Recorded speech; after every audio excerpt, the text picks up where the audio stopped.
मेरे भाई ये जो चैनल है आप लोगों के लिए इसलिए बनाया गया है ताकि इसके ऊपर में बहुत ही महत्वपूर्ण कंसेप्ट बताए जा सकें और आप लोगों को सीधा फायदा जो है वो पहुंचाया जा सके। तो इसीलिए तहे दिल से स्वागत करते हैं आपके इस नए से प्लेटफॉर्म पे और इसका पूरा फायदा उठाइए और यहाँ पर वीडियो को लेकर शुरू से लेकर अंत तक जो है सारी वीडियोस को देखिए। जैसा तो सबसे पहला सवाल इस सेट का हम शुरू करते हैं। क्वेश्चन में कहा गया है एक स्कूटर का मूल्य 50,000 रुपए है, हर वर्ष इसके मूल्य में 12% की कमी आती है, तो 8 वर्षों के बाद में इसका मूल्य कितना होगा? 2 वर्षों के बाद में इसका मूल्य कितना होगा? मैंने कहा यार स्कूटर की मूल्य कितनी है? 50,000। ठीक है, हर एक साल में 12% की कमी हो रही है, यानी 100 रुपये का अगर मान लीजिए सामान है तो 12 की कमी होने के बाद 88 हो रहा है। ये एक साल के बाद हो रहा है। अगले साल अगर हम बात करेंगे तो वैसे ही 100 रुपया का आर्टिकल है, 12 की कमी हो गई तो यहां पर 88 हो गया। चारों जीरो से मेरे भाई चारों जीरो कट गए। अब उसके बाद में 5 को किसी भी इवन संख्या से गुना करने पे यूनिट जेड 0 आता है। एक ही ऑप्शन ऐसा है जिसका यूनिट जेड 0 है, ऑप्शन नंबर ए आंसर है। जैसा मैंने कहा ना कि ये हमने शुरुआत इसीलिए किया है ताकि हम आपको काफ़ी सारे कंसेप्ट बता पाएं, आपका समय बचा पाएं और आपके सिलेक्शन को सुनिश्चित करा पाएं। हमने खुद काफ़ी सारे पेपर में जो है वो सिलेक्शन लिया है और इस मतलब सीरीज में हम आपको वो तरीके बताएंगे जो एक एस्पिरेंट का होना चाहिए पेपर के दौरान में। पढ़ा तो हम रैंकर्स गुरुकुल पर हैं ही और पूरा तरीके से बेसिक से आपको बता रहे हैं, लेकिन यहाँ पर आपको स्मार्ट अप्रोच के साथ में सभी सवालों को बताएंगे जो टाइम सेविंग कंसेप्ट होंगे और ये उससे भी ज़्यादा महत्वपूर्ण है। ठीक है, आइए चलिए दूसरा सवाल। एक वस्तु को 900 रुपए में बेचने पर अर्जित लाभ उसी वस्तु को 450 में बेचने पर हानि के दोगुने के बराबर है। 25% का लाभ कमाने के लिए जो है यहाँ पर वस्तु को किस मूल्य पे बेचा जाना चाहिए? यह सवाल बटरफ्लाई कंसेप्ट के ऊपर में है, जिसमें हम सीपी को बीच में रखते हैं, जिसे हम लाभ में बेचते हैं वो राइट में, जिसे हम नुकसान में बेचते हैं वो पीछे। जब हमने 900 रुपये में बेचा था तो हमें प्रॉफिट हुआ था और जब हमने मेरे भाई 450 में बेचा था तो हमें लॉस हुआ था। क्वेश्चन में बोला गया था कि जो लाभ है ना वो यहाँ पर हानि का कितना है? 2 गुना है। यानी अगर 1 रुपया का हानि हुआ है तो लाभ हमारा कितना हुआ है? 2 का। इसमें क्या होता है, इन दोनों का जितना भी गैप है, कितने का गैप है? 450, उसको भाग कर दिया जाता है कितने में? उसको भाग कर दिया जाता है 2 + 1 3 यूनिट में। यानी ये 450 कितने हिस्सों में बट गया? 3 हिस्सों में। मुझे यहाँ पर कितने हिस्सों का मान निकालना है? 1 हिस्सों का। तो इसको 1 से गुना करेंगे तो आ जाएगा 150। कितना आ जाएगा मेरे भाई? 150। तो सीपी का जो मान होगा यहाँ पर वो ये होगा, 450 में वो 1 यूनिट यानी 150 को जोड़ दो तो सीपी निकल जाएगा। यानी सीपी हमारा कितना होगा? तो 450 में 150 को जोड़िए तो सीपी हमारा 600। ठीक है, अब बोला गया कि यदि आप उसे 25% के लाभ पर बेचेंगे, 25% का लाभ का मतलब यहाँ पर इस वस्तु को कितने बेचना? इसके 5/4 में बेचना, क्योंकि 25% की फ्रैक्शन वैल्यू 1/4 होती है। उसको बेचेंगे तो 5/4 काटोगे तो मेरे भाई 150 आएगा। 150 × 5 750 होगा और ये सीपी किस में कन्वर्ट हो जाएगा? एसपी में कन्वर्ट हो जाएगा। तो इस बात का थोड़ा सा आपको ध्यान में लेके चलना है। ठीक है, आइए चलिए अगले सवाल की तरफ चलते हैं। अगला सवाल यहाँ पर देखते हैं क्या बोला गया। क्वेश्चन में कहा गया है कि कितने सालों में 1500 रुपया डबल हो जाएगा साधारण ब्याज पे यदि तुम मेरे भाई यहां पर 4% पे निवेश करते हो। मैंने कहा ये 15% या 1500 को हम नहीं जानते, इससे हमें कोई मतलब नहीं है। बात सिंपल इतना है कि मेरा पैसा डबल होना चाहिए, तो वो कितने सालों में होगा? हमने कहा मान लीजिए कि मेरा प्रिंसिपल यहाँ पर 100% था और मेरा जो अमाउंट आया वो इसमें डबल हो गया, यानी 200% हो गया। इसका मतलब ब्याज के नाम पर हमने कितना कमाया? तो ब्याज के नाम पर हमने 100% कमाया है। भाई एक साल में 4% कमा रहा हूं तो ये बताओ कितने साल लग जाएंगे? तो बोलोगे सर 25 साल। ऑप्शन नंबर सी जो है वो हमारा क्या है? करेक्ट आंसर है। मतलब यहां पर आपको प्रिंसिपल की डेटा की आवश्यकता ही नहीं है। क्यों करेंगे यार? कुछ नया नहीं सीखा तो क्या सीखा? इसलिए हमने कहा ना कि ये 11 सेट बहुत महत्वपूर्ण होंगे। ये वो तरीके बताएंगे जो आपको पेपर में लगाना था, ना कि मेरे भाई बेसिक्स हम इसमें कोई भी बात करेंगे। ठीक है, आइए चलिए अगला सवाल यहां देखते हैं। कहा गया कि जेम्स ने साधारण ब्याज पे 600 रुपए और चक्रवृद्धि ब्याज पर 1200 रुपए दोनों ही 20% के ब्याज के दर पर दिया है, 2 सालों के लिए दिया है। तो वार्षिक रूप से निवेश किया है, तो यहां अर्जित कुल ब्याज क्या होगा? यानी इस भाई ने 600 रुपए दिए और उसके बाद में यहां पर इसने 1200 रुपए दिए। गौर फरमाइएगा जनाब, यहां पर इस पैसे को सिंपल इंटरेस्ट पर दिया गया है, इस पैसे को कंपाउंड इंटरेस्ट पर दिया गया है। दोनों का रेट हमारा कितना है? तो दोनों का रेट हमारा 20% है और दोनों का समय कितना है? 2 साल। ठीक है ना। अब साधारण ब्याज पे जो ब्याज मिलेगा वो कितना मिलेगा? 1 साल में 20%, तो 2 सालों में कितना? 40%। यानी जो ब्याज होगा वो कितना होगा? तो इस संख्या का 40% होगा। ठीक है, उसके बाद में अगर हम बात करते हैं चक्रवृद्धि के लिए, तो आप मुझे बताओ चक्रवृद्धि पर क्या होगा। 20% के हिसाब से 2 सालों का सक्सेसिव 44, इतना तो पता होगा, इतना तो यहाँ पर आप फास्ट कर ही सकते हैं। 10 का 2 साल 21 होता है, 20 का 2 साल 44 होता है, यानी हम बात करेंगे तो कितना हो जाएगा, तो बोलोगे गुरुजी 44%। बस मेरे भाई बात खत्म। ये साधारण का ब्याज है, ये चक्रवृद्धि का ब्याज है, आप यहाँ पर बस काट लीजिए। यहाँ पर देखेंगे तो कितना आ जाएगा आपका 240 रुपये, और यहाँ पर देखेंगे तो 12 चौके 48, 12 चौके 58, 2 52। मेरे भाई आपका बड़े प्यार तरीके से 768 आ गया, option number D for Devasena correct answer है। ठीक है, तो 2 सालों का साधारण ब्याज यहाँ से निकाल लीजिए, 2 सालों का चक्रवृद्धि यहाँ से निकाल लीजिए, और दोनों को जोड़ के अपना उत्तर कर लीजिए। आ जाओ चलो यहाँ पे नेक्स्ट क्वेश्चन की बात करते हैं। यूपी कांस्टेबल में पूछा गया है ये सवाल, और परेशान कर सकता है, बट कोई बात नहीं, 2 सेकंड में हम इसे हल कर लेंगे। आप यहां पर देखिए x अपॉन वाई का मान दिया है, इक्वेशन दिया है, और बोला है y का मान क्या होगा।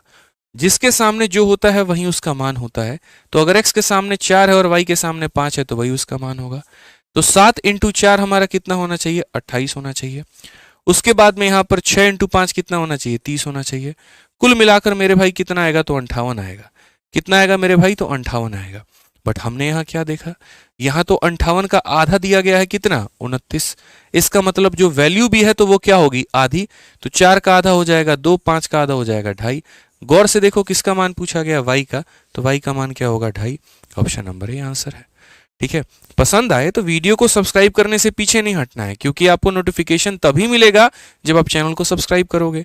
तो रोज आपको नोटिफिकेशन जाएगा, भैया क्लास आपको अपलोड हो चुकी है, जल्दी से इसको देख लो और मैथ्स अपना सुधार लो। लेकिन वो तब जाएगा जब सब्सक्राइब कर लोगे। ठीक है, तो सब्सक्राइब कर लेना और लाइक कर देना वीडियो को भाई, अच्छा लगे तो। ठीक है, आओ चलो यहाँ पे नेक्स्ट क्वेश्चन की बात करते हैं। यहाँ पे नेक्स्ट क्वेश्चन यहाँ पढ़ते हैं। 6 नंबर सवाल क्या कहा है। राम ने 12,000 रुपए लगाकर व्यापार प्रारंभ किया। 6 महीने के बाद रहीम ने भी 15,000 लगाकर जो है व्यापार साझा कर दिया। यदि वर्ष के अंत में राम को 6400 रुपए का लाभ प्राप्त होता है तो रहीम को कितना मिलेगा। पहली बात यहाँ पर आप मुझे बताइए, क्या दोनों का समय बराबर है, बोलेंगे बिल्कुल भी नहीं। तो समय बराबर नहीं है तो कोई बात नहीं, सीधा हम प्रॉफिट का रेशियो लिखेंगे। प्रॉफिट बराबर क्या होता है, इन्वेस्टमेंट इनटू टाइम। राम ने कितने रुपए लगाए थे, 12,000 लगाए थे। अगले व्यक्ति ने कितने रुपए लगाए थे, 15,000 लगाए थे। उसके बाद में यहां पर क्या बोला गया, राम ने इतने लगाए और 6 महीने के बाद रहीम इतना लगाया, और वर्ष के अंत की बात की गई है। इसका मतलब इस इंसान ने पूरे के पूरे 12 महीने पैसे लगाए हैं, लेकिन इससे 6 महीने के बाद ही आया, यानी इससे 6 महीने कम। यानी कितना महीना, तो 6 महीना। तो इसका प्रॉफिट इसका इन्वेस्टमेंट इनटू टाइम, और इसका प्रॉफिट इसका इन्वेस्टमेंट इनटू टाइम। ये तो ऐसे मुफ्त में कट गए 3 जीरो यहाँ पर। आप अगर काटोगे, देखो 6 से काटोगे तो 2 बार में आपका कटेगा भाई, 3 से काटोगे तो आप 4 बार में, और 3 से काटोगे तो यहाँ 5 बार में। 8 और 5 का प्रॉफिट ये साझा करेंगे। किस अनुपात में करेंगे, 8 और 5 का प्रॉफिट ये साझा करेंगे। बोला गया यदि वर्ष के अंत में राम को 6400 का लाभ हुआ तो रहीम को कितने का होगा। यानी इसकी वैल्यू कितनी है, तो 6400 है। ठीक है, तो यहां पर रहीम को कितना होगा। ये 8 का कितना गुना है, 8 गुना। तो 5 का 8 गुना कितना होता है, तो 40। मुफ्त में 2 जीरो है तो मुफ्त में 2 जीरो लगाइए। ऑप्शन नंबर ए, आओ कहीं घूमने चले, करेक्ट आंसर होगा। ठीक है, आइए चलिए अगले सवाल की तरफ बढ़ते हैं और अगला सवाल देखते हैं। यहां पर क्या बोला गया है।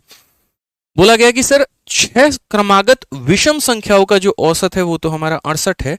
उच्चतम और न्यूनतम संख्याओं के बीच का जो घन है, मतलब बीच का जो अंतर है, उनका घन बताइए। अब यार आपको क्या लगेगा, पता है, पता नहीं यार ये कौन सा संख्या होगा जिनकी औसत यहाँ पर ये होगी। और मेरे को पता है वीडियो पॉज करके आप लग गए होगे स्मॉलेस्ट संख्या निकालने में, लार्जेस्ट संख्या निकालने में, डिफरेंस निकालने में, क्यूब करने में। मैं बोलता हूँ ऐसा मत करो। कोई बच्चा अगर ये भी सोचे यार उस ऑप्शन को टिक करेंगे जो परफेक्ट क्यूब है, तो भाई ये भी परफेक्ट क्यूब है, ये भी परफेक्ट क्यूब है, ये भी क्यूब है, तो टिक नहीं कर पाओगे। सिंपल सी एक बात बताता हूँ, चाहे तुम्हारी ऑड की सीरीज हो चाहे तुम्हारी इवन की सीरीज हो, जितनी भी संख्या दी गई है, अगर 6 कॉन्जिक्यूटिव ऑड नंबर दिए हैं तो यहां पर जैसे मानो 1 संख्या, 2 संख्या, 3 संख्या, 4 संख्या, 5 संख्या, 6 संख्या, ये स्मॉलेस्ट होता है और ये हाईएस्ट होता है। अगर आप इनके बीच में जो डिफरेंस चाह रहे होते हैं तो ये डिफरेंस को निकालने के लिए क्या करिए, जितनी भी संख्या दी गई है ना उसमें कम कर दीजिए। 6 दिया गया तो उसमें कम कर दीजिए, और यहां हर एक संख्या में डिफरेंस कितने कितने का होता है, 2 का, तो यहां डिफरेंस आ जाएगा 10 का, और 10 का आ जाएगा तो आप यहां पर 10 का क्यूब कर दीजिएगा, तो आपका आंसर कितना आ गया, 1000। ऑप्शन नंबर ए आंसर है। ये 68 से कोई वास्ता ही नहीं है। उदाहरण के तौर पे हम आपको लेकर भी दिखा देते हैं। मान लीजिए यहां पर ये हम ले रहे हैं लगातार के मेरे भाई 5, यहां पर देखिए 1 2 3 4 5 है, ये लगातार की कितनी संख्या ले ली हमने, 6 संख्या ले ली। इन दोनों में जरा डिफरेंस देखना कितने का है, 10 का। वो छोड़ो, बीच से कोई संख्या उठा लो यार, जैसे मानो 17 हो गया, 19 हो गया, 21 हो गया, 23 हो गया, 25 हो गया और 27 हो गया। डिफरेंस देखना कितने का, 10 का। तो कभी भी कोई भी उठाओगे ना तो हमेशा उनके जो गैप होते हैं उनका डबल होता है। और गैप किसके बराबर होता है, नंबर ऑफ संख्या माइनस 1। 6 संख्या है तो 5 गैप होंगे, 10 संख्या है तो 9 गैप होगा, 20 संख्या है तो 19 गैप होंगे।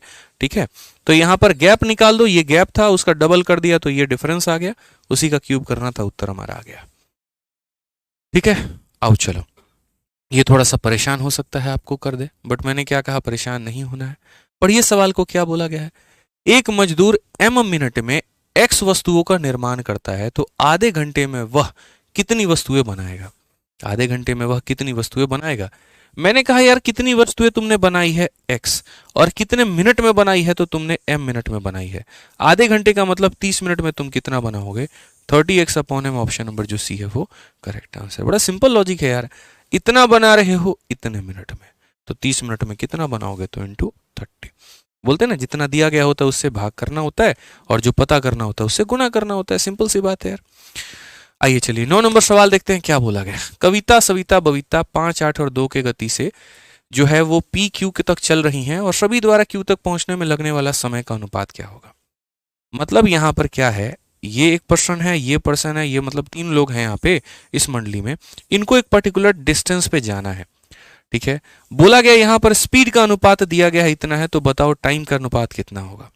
जब हमारी दूरी समान होती है ना, देखिए फॉर्मूला आप लोग क्या पढ़ते हैं, फॉर्मूला पढ़ते हैं स्पीड बराबर डिस्टेंस अपॉन टाइम।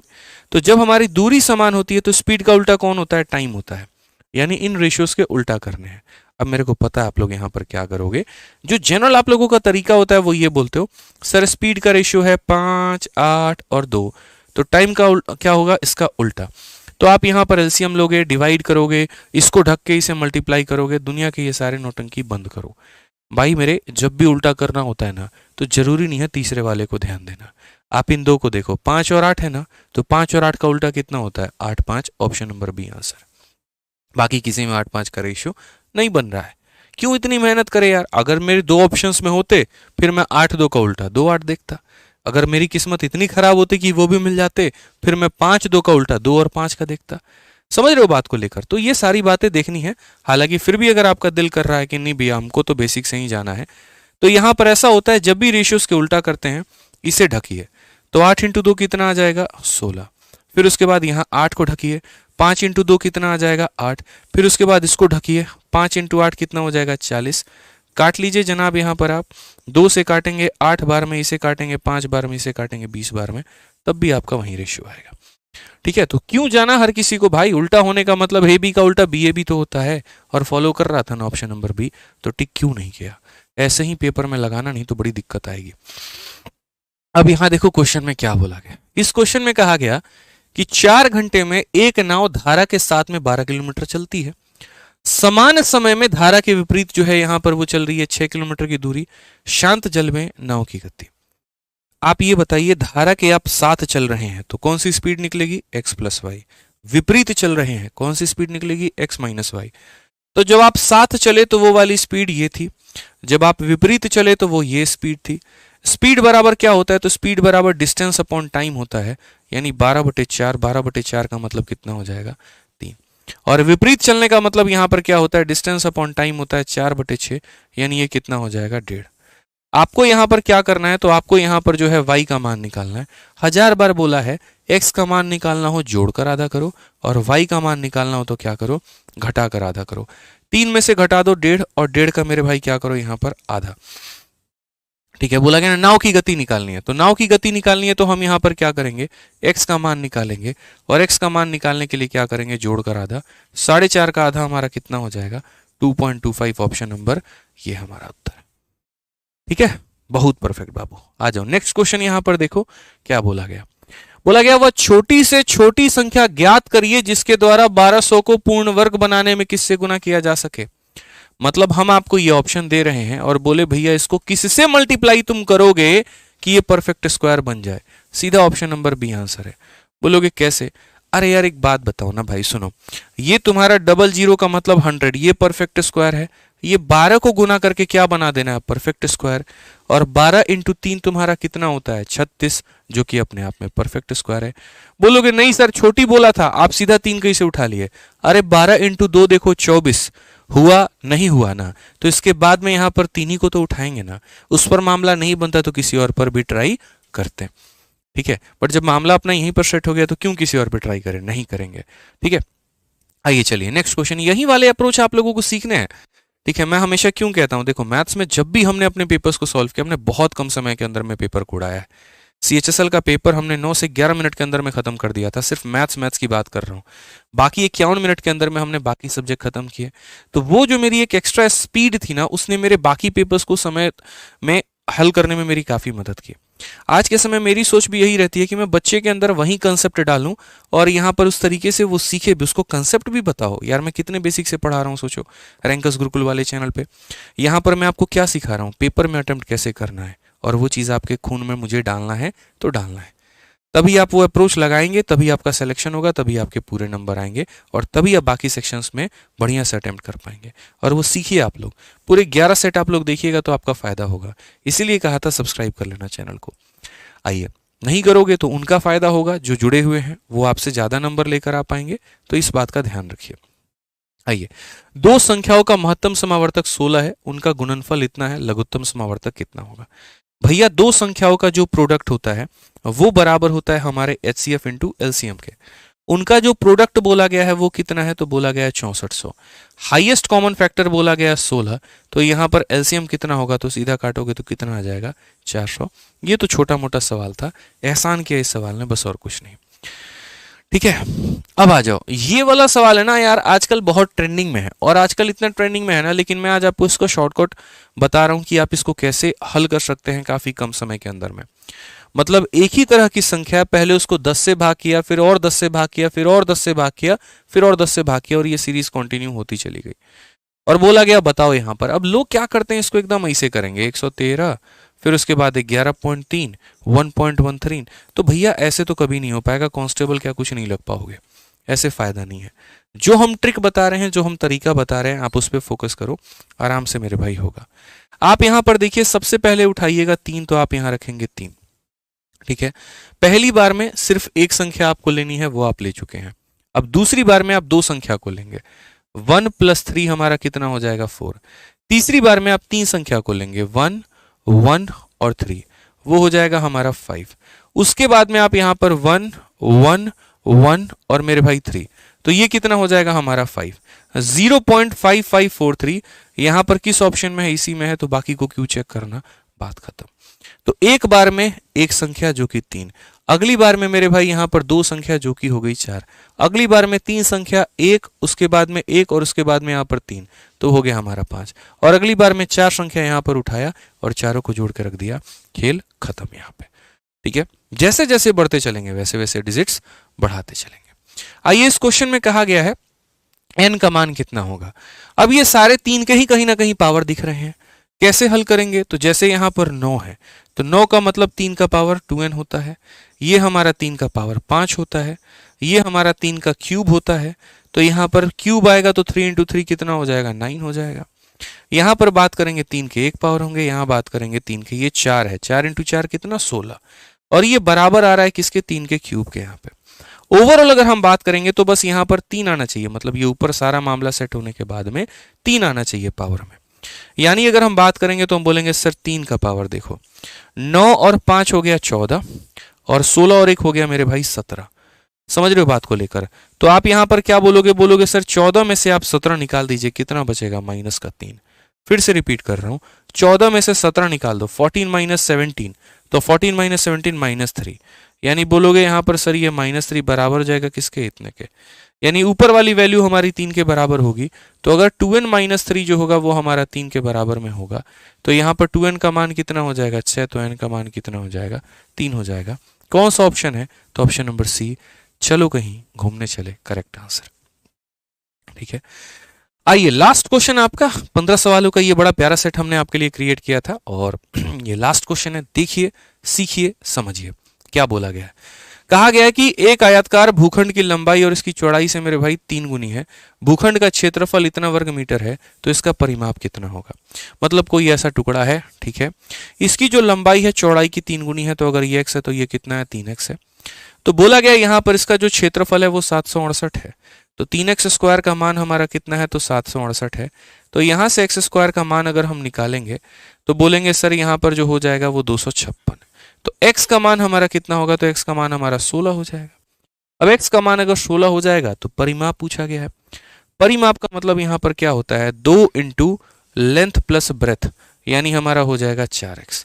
तो बोलोगे सर ये 8 इंटू 16 हमारा कितना हो जाएगा, 128। यही हमारा करेक्ट आंसर है।